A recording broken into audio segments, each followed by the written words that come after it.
ఇకపోతే హెల్మెట్లకు సంబంధించి కూడా ఈరోజు ఎక్కడ పడితే అక్కడ హెల్మెట్లు అమ్ముతూ ఉన్నారు. ఆ హెల్మెట్లు ఐఎస్ఐ ఉందా, ఐఎస్ఐ మార్క్ ఉందా, ఇచ్చినటువంటి హెల్మెట్ కరెక్ట్గా కింద పడినప్పుడు అది బ్రేక్ అయ్యి హెడ్కు అది రక్షణ కల్పిస్తుందా అనేది హెల్మెట్ల మ్యానుఫ్యాక్చరింగ్ సంబంధించిన దానిపైన ప్రధానమైనటువంటి విషయం. దీన్ని కూడా మీరు దృష్టిలో పెట్టుకోవాలి. మన హెల్మెట్ కొనేటప్పుడు రోడ్డు పక్కన ట్రాఫిక్ లో ఉండేటప్పుడు కూడా హెల్మెట్లు అమ్ముతూ ఉంటారు. అవన్నీ ఐఎస్ఐ మార్కులు ఉన్నాయా లేవా, ఐఎస్ఐ మార్క్ ఉందని చెప్తారా, నిజమా కాదా మనకు తెలియదు. అటువంటివి మనం తీసుకుంటే మనకు అది రక్షణ కంటే ఇబ్బందులు ఎక్కువ కూడా కలిగిస్తుంది. కాబట్టి మంచి ఐఎస్ఐ మార్క్ ఉండేటువంటి హెల్మెట్లు ధరిస్తే ఖచ్చితంగా కూడా అది మన తలకు రక్షణ కల్పిస్తుంది, ప్రాణ నష్టాన్ని నివారిస్తుంది. కాబట్టి దాన్ని మీరందరూ కూడా అమలు చేయాలా. ఇక్కడ ఉన్నటువంటి స్టూడెంట్స్ అందరూ కూడా చదువుకున్నటువంటి పిల్లలందరూ కూడా ఉన్నారు. కాబట్టి ముఖ్యంగా మాదక ద్రవ్యాల పైన కూడా మనకు అవగాహన పెంచుకోవాల్సిన అవసరం ఉంది. దానికి ఎక్కడైనా లోన్ అయితే ఖచ్చితంగా మన జీవితం నాశనం అయిపోతుంది. జీవితం నాశనం చేసుకుంటే మన భవిష్యత్ అంధకారం అయిపోతుంది. దానివల్ల మన కుటుంబాలు కూడా ఇబ్బంది పడి వాళ్ళు కూడా దెబ్బతినేటువంటి ప్రమాదం ఉంది. కాబట్టి దానిపైన కూడా అప్రమత్తంగా ఉండండి.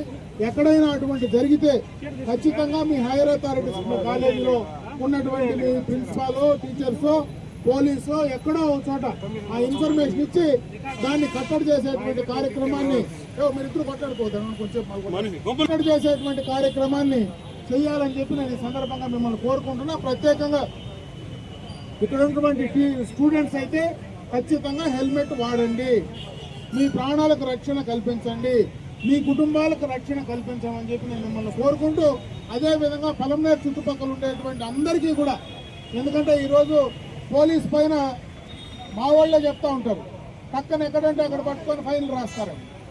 వాళ్ళు ఫైన్లు రాసినా ఏది రాసినా ఆదాయం కంటే మన ప్రాణాలకు రక్షణ కల్పించాలి. ఈరోజు లైసెన్స్ లేకుండా డ్రైవ్ చేస్తే అదొక ప్రమాదం, హెల్మెట్ లేకుండా మనం పోతే అదొక ప్రమాదం. ముగ్గురు మనుషులు ఒక దాంట్లో ఒక వెహికల్లో ఎక్కిపోతే ప్రమాదాలు ఎక్కువ జరుగుతాయి. అది కూడా అల్టిమేట్గా నష్టం మనకే జరుగుతుంది. దాన్ని కంట్రోల్ చేసే దాంట్లో పోలీస్ వ్యవస్థ కొంత ఎక్కువ హార్ష్గా ఉన్నా అది తప్పనుకోకూడదు. దానికి అనుగుణంగా మనం నడుచుకోవాల్సినటువంటి బాధ్యత ఖచ్చితంగా మన పైన ఉంది. ప్రభుత్వం కానీ, పోలీసు కానీ, అదేవిధంగా ఆర్టీఓ డిపార్ట్మెంట్స్ ఏదైతే బ్రేక్ ఇన్స్పెక్టర్ ఉంటాడో, ట్రాన్స్పోర్ట్కి సంబంధించిన డిపార్ట్మెంట్ కానీ, వాళ్ళు ఏది చేసినా ఆదాయం కోసమే కాదు కానీ మన రక్షణ కోసం కూడా ఆ కార్యక్రమాలు చేస్తూ ఉన్నారని తెలుసుకొని దాన్ని బాగా అనుసరించి మీ ప్రాణాలు రక్షణ కల్పించమని చెప్పి మరొకసారి తెలియజేసుకుంటూ సెలవు తీసుకున్నా. సార్ తమ అమూల్యమైన సలహాలు ఇచ్చారు, దాన్ని పాటించాలి. సార్ చేతుల మీదుగా ఉచితంగా హెల్మెట్ కొద్దిమంది ప్రదానం చేస్తారు, వాళ్ళు తప్పకుండా హెల్మెట్ చేసి ఉంచుతాం.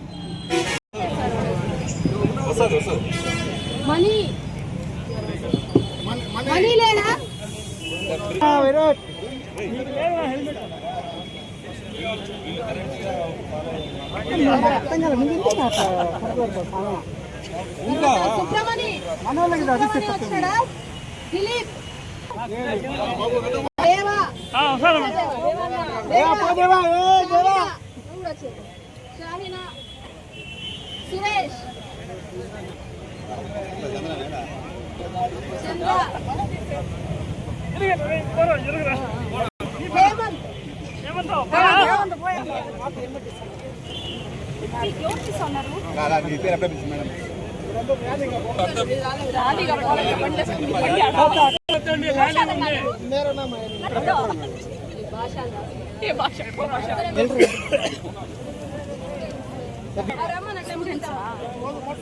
श्रीधर रिजवान खड़े हैं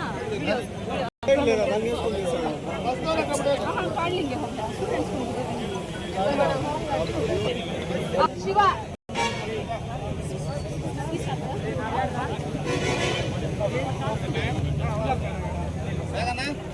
రండి ఇందాక పిలిచాం కదా.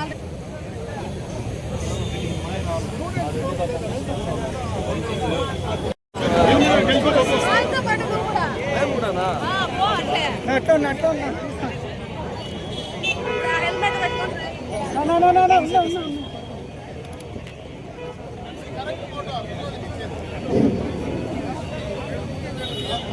హెల్మెట్ పెట్టుకున్నారు అక్కడ ఫోటో దిగినాక మళ్ళీ ర్యాలీ ఉంటుంది, చిన్న ర్యాలీ. అందరూ టూ లైన్స్ లో హెల్మెట్ బైక్ కొంచెం బైక్ వేసుకొని ముందుకు వస్తారు.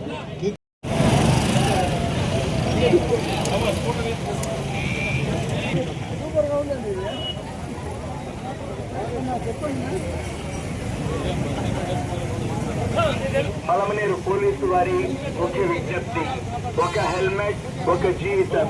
హెల్మెట్ ధరిద్దాం, ప్రాణాలను కాపాడుకుందాం. హెల్మెట్ బరువు కాదు, హెల్మెట్ ఒక జీవితం. సదా మీ సేవలు పలమనేరు పోలీసు.